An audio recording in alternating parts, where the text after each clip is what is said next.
Welcome to our channel. Today we how to subscribe to Privy Popups notifications for conversion wins step by step clearly.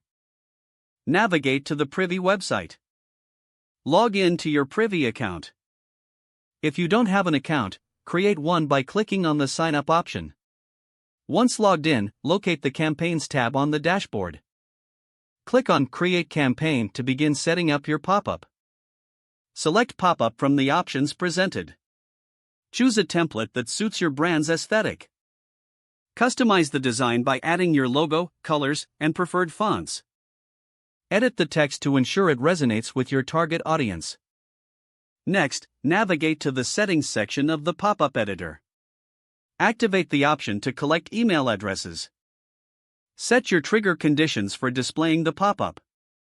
Decide if you want to show the pop-up on specific pages or across your entire site. Preview your pop-up to confirm it looks and functions as intended. Once satisfied, click Save to finalize your pop-up design.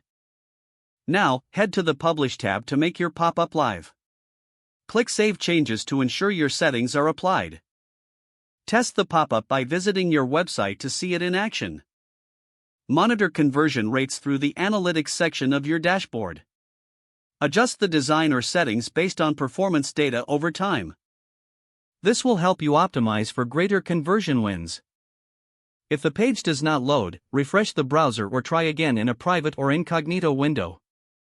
Make sure you are using the correct email address, then retype it carefully to avoid small typos.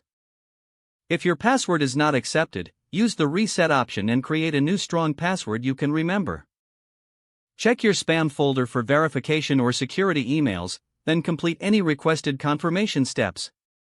Enable two-factor authentication if available to improve account security and reduce unauthorized access risk. After signing in, review your profile details so your contact information and settings are accurate and current. If you see an error message, note it down and try again after restarting your device and internet connection. Don't forget to like this video and subscribe to our channel for more step-by-step tech guides.